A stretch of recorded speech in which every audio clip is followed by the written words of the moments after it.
Okay. Hello, good evening, I am Suraj and आपका दोबारा से स्वागत है मेरे इस यूट्यूब के चैनल पे थ्योरी पॉइंट्स। अब मैं आपको बता दूं कि अगर आप @ लिख कर यूट्यूब के सर्च बॉक्स पे अगर आप @ लिख कर थ्योरी पॉइंट को सर्च करते हैं तो आपको सबसे पहले मेरा ही चैनल देखने को मिलेगा। तो जैसा कि मैं एक बार रिमाइंडर दे दूं कि लास्ट वीडियो में हमने बात किया था मैनेजमेंट के बारे में। बहुत ही छोटा लेक्चर था। वेल, ज़्यादा सब्सक्राइबर ना होने की वजह से, ज़्यादा व्यूज़ ना होने की वजह से मैंने उस लेक्चर को सिंपल वे में ही समझाया है। लेकिन अगर सब्सक्राइबर बढ़ रहे हैं, अगर आप लोग देख पा रहे हैं, कोई न्यू बच्चे अगर आके देख रहे हैं तो वो लोग सवाल पूछ सकते हैं, उनके लिए मैं प्रॉपर आंसर दूंगा, प्रॉपर डिफाइंड वीडियो जरूर बनेगी।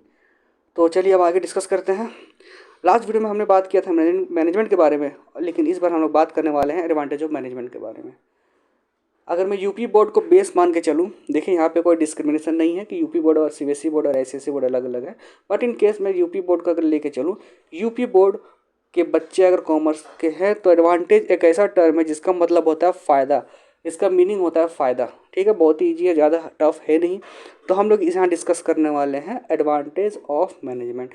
मैनेजमेंट के क्या फ़ायदे हैं और इनके लाभ क्या। फ़ायदे लाभ बात एक ही है। तो चलिए स्टार्ट करते हैं। यहाँ पे कुछ पॉइंट्स मैंने यहाँ पे लिख दिए हैं। है तो कई सारी बातें, पर मैंने सिंपल वे में समझाने के लिए ही इन पॉइंट्स को यहाँ पे लिखा है। तो अगर मैं शुरू करूँ एडवांटेज ऑफ मैनेजमेंट के, जो फर्स्ट पॉइंट है goal oriented. Goal oriented means हो गया कि मैनेजमेंट जो भी काम कर रहा है, फॉर एग्जांपल अगर मैं मान के चलूँ कि मेरी कंपनी है, ओके, मान के चलो कि मेरी एक कंपनी है जो पेन बनाती है, ओके क्लियर, पेन बनाती है और ये डेली पर डे 10,000 पेन को बनाती है। ओके, 10,000 पेन को बनाती है, यानी कि एक महीने में आप मान के चले 3 लाख पेन ये बनाती है। मेरी कंपनी हर महीने 3 लाख पेन प्रोड्यूस करती है। ओके, बनाती है, प्रोड्यूस करती है, और इनको मैं होलसेल पे बेचता हूँ 2 रुपये के हिसाब से, यानी मुझे 6 लाख रुपये हर महीने इनकम हो रही है अपने प्रोडक्शन से। ठीक है, हर महीने 6 लाख रुपए का ही मेरा इनकम हो रहा है शुरू से लेकर लास्ट तक। अब मैंने क्या किया, अब मैंने कर दिया चेंज। अब मैं ये चाह रहा हूँ कि अब मेरी जो कंपनी है वो और ग्रोथ करे, ज़्यादा प्रॉफिट कमाए, ज़्यादा पैसा कमाए। तो मैं क्या करूँगा, मैंने डिसीजन ले लिया कि अब 10,000 की जगह मैं हर दिन डेली जो है 20,000 पेन को बनवाऊँगा।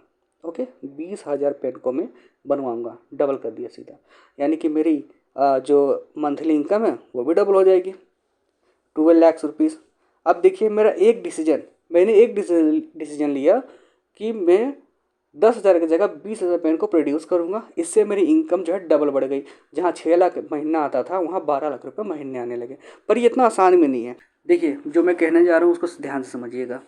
मैं अगर चाह रहा हूँ कि 10,000 की जगह अब डेली 20,000 पेन को बनाया जाए, तो ये ऐसे नहीं होगी कोई बात है। ठीक है, ये नहीं कि मैंने कह दिया और वो प्रोड्यूस होना चालू हो गया और मैं पैसे पे पैसे छापता गया और मुझे प्रॉफिट पे प्रॉफिट होता गया। ऐसे नहीं हो सकती कोई भी चीज़ें। क्यों नहीं हो सकती? क्योंकि पहले 10,000 पेन को बनाने के लिए 100 लोग लगते थे, लेकिन अब 20,000 पेन को बनाने के लिए अगर वही 100 लोग काम करेंगे तो हो सकता है वो एक दिन में नहीं 2 दिन में पूरा हो।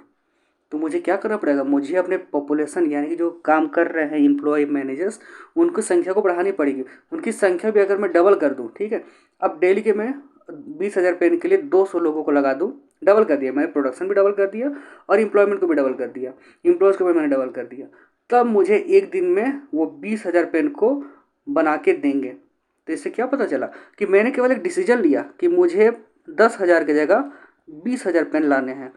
तो अब इस डिसीजन में यहाँ से यहाँ तक जाने में, यहाँ से यहाँ तक जाने में मैंने एम्प्लॉयमेंट को ध्यान दे दिया, वैकेंसीज निकाल दी, रॉ मटेरियल जो सामान आती है, कच्चे सामान पेन बनाने के लिए, प्लास्टिक वगैरह, उसके ऑर्डर्स को बढ़ावा दिया, इलेक्ट्रिसिटी को बढ़ावा दिया और सबकी सैलरी को बढ़वा दिया। सैलरी तो मेरी ऑटोमेटिक बढ़ जाएगी क्योंकि सैलरी देने पे ही है वो काम करेंगे, तो सैलरी बढ़ गई। ठीक है, कुछ इंक्रीमेंट दे दिया। अब देखिए यहाँ से इस पॉइंट से कलर चेंज करने दीजिए, 1 मिनट, इस पॉइंट से, ठीक है, इस पॉइंट से इस पॉइंट में जाने के लिए कई सारे डिसीजंस ऑटोमेटिक जो है इनबिल्ड होने लगे, प्रॉब्लम्स आने लगी, उसको मैं सॉल्व करता गया, तब मेरी प्रोडक्शन यहाँ से यहाँ तक पहुँची है।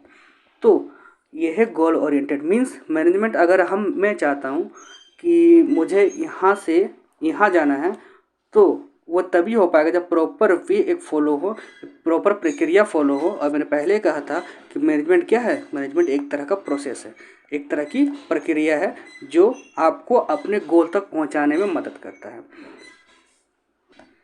और वीडियो जो कि ज़्यादा लंबी हो चुकी है, ज़्यादा लोग हैं नहीं, ज़्यादा सब्सक्राइबर है नहीं। जब सब्सक्राइबर बढ़ेंगे, नए लोग जुड़ेंगे, वो लोग सवाल पूछेंगे, तो वीडियो में मतलब नेक्स्ट वीडियो में और भी अच्छे से डिफाइन कर दिया जाएगा। फिलहाल के लिए गोल ओरिएंटेड को मैंने यहाँ डिफाइन कर दिया है, अगले पॉइंट्स को करेंगे अगले वीडियो पे। Thanks to all.